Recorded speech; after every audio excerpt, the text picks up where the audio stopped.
Traum wiederkommt.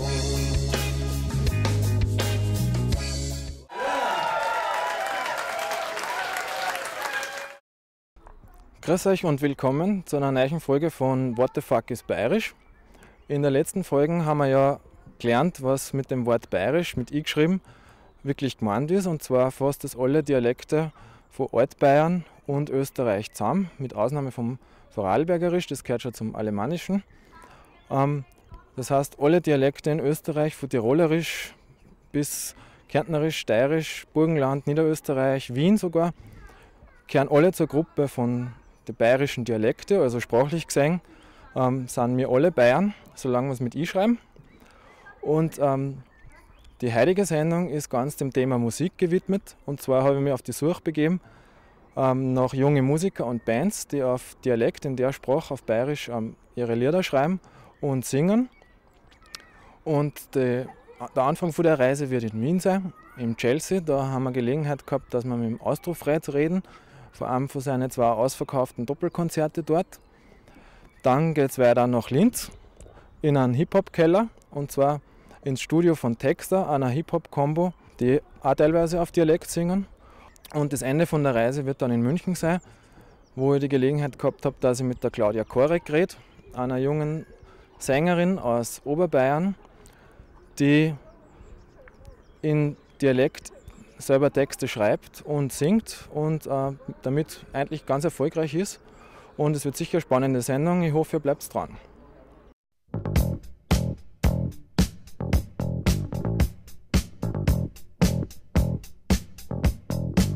Let's go! Wir haben heute die besondere Ehre, dass wir bei einem von den Superstars der österreichischen Musikszene zu Gast sind und ein bisschen über unser Thema reden können, nämlich beim Austrofred, der wirklich in den letzten 1-2 Jahren, ist mir zumindest aufgefallen, Wahnsinnspopularität erreicht hat. Naja, also da möchte ich schon in aller Bescheidenheit sagen, es ist eine kleine Popularität, das stimmt schon. Aber. Und was mir besonders gefällt, ist, du machst alle deine Sachen, deine Musik und auch wenn du im Fernsehen auftrittst und Interviews machst und redest, du redest eigentlich nie Hochdeutsch, sondern immer Dialekt und du singst da in Dialekt. Deine Texte sind in, ja. Ganz richtig, ja, im Dialekt eben. Ist natürlich eine Mischung aus Wiener und oberösterreichischem Dialekt, weil ich ja gebürtiger Oberösterreicher bin, aus der Gegend von Steyr. Und hat sich natürlich, nachdem ich jetzt schon seit 8 Jahren in Wien wohne, ein bisschen vermischt.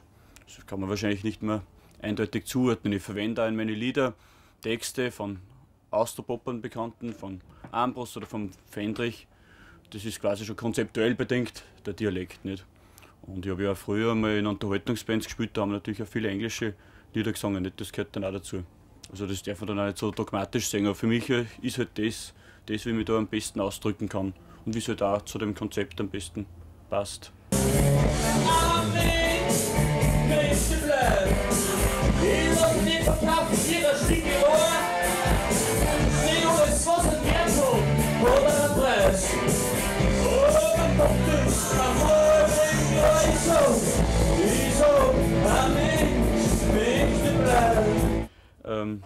Ja, der Dialekt, der gehört natürlich eigentlich zu meinem Konzept dazu. Und wie ich angefangen habe, Austrofred zu sein, da war das natürlich klar, dass ich eben diese Austropop-Texte verwende und dass ich mich da quasi auch thematisch um österreichische Themen bemühe. Und es gibt immer wieder Stimmen, die in meiner Arbeit kabarettistische Seiten sehen, gegen die ich mich eigentlich immer verwehre. Aber das kommt natürlich auch daher, dass ja die Kabarettisten durchwegs oder eigentlich ausschließlich im Dialekt arbeiten.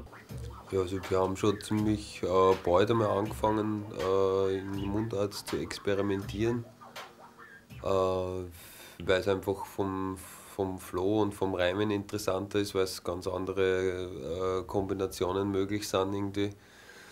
Wir haben dann die Sprachbarrieren gemacht. Eigentlich Sprachbarrieren war eigentlich die erste Mundartnummer eigentlich, oder? Na, eigentlich hast du auf Dampfen, ja. auf Dampfen nein, schon noch viel früher. Ja, der erste zum Beispiel der Capo-Rap-Text von mir, das war ein Reggae-Text in Mundart. Also ich meine, einfach weil ich nicht anders gewusst habe, was ich meine. Ich bin eigentlich dann erst so in ins Hochdeutsche reingekippt wie die anderen und halt auch alle Hochdeutsch gehabt haben, obwohl wir ja eh nie so Hochdeutsch, wie wir es gern hätten, gehabt haben.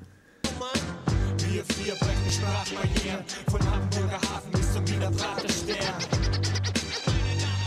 Wir wollen nichts von euch, nur verstanden werden.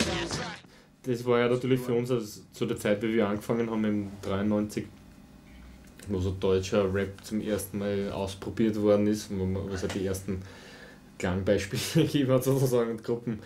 Da war für uns halt auch klar, ja, das ist jetzt unsere Sache, weil jeder von uns hat einmal probiert auf Englisch rappen, oder ich weiß nicht, ob das du probierst, ich habe es auf jeden Fall probiert oder der hat es probiert und das Kero.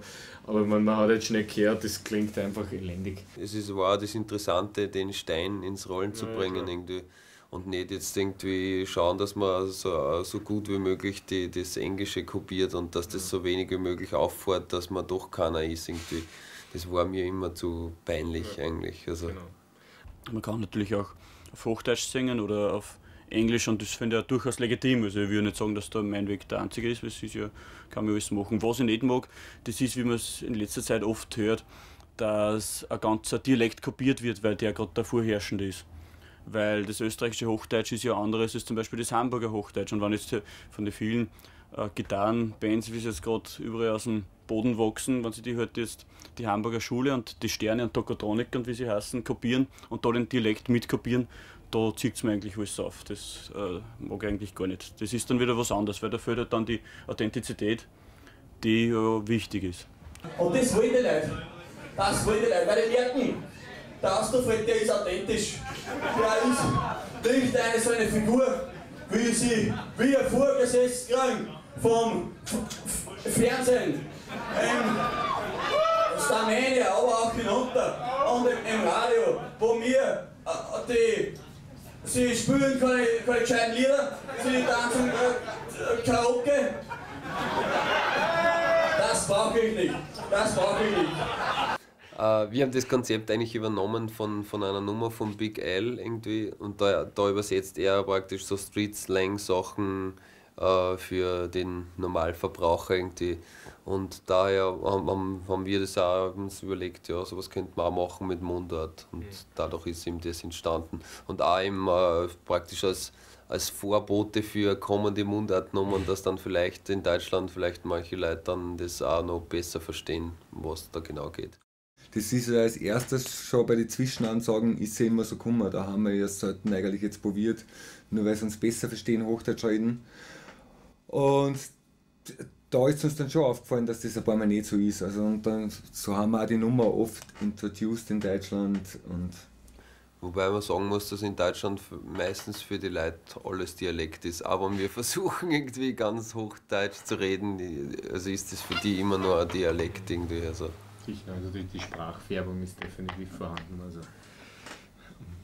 Und klar bei Publikum, ich meine, wir gehen auch nicht auf die Bühne und reden so alter, damit uns jeder wirklich verstehen kann. Und also das wäre ja komplett verstehen. Es ist natürlich so, dass jetzt in der Alltagssprache spricht man anderes Deutsch, als man jetzt bei hochdeutschen Raps sozusagen verwendet von uns, wobei das trotzdem einen weicheren Sound hat als jetzt einfach Berlinerisch und Hamburgerisch, Frankfurterisch, ist ja wurscht, jegliches Deutsch sozusagen.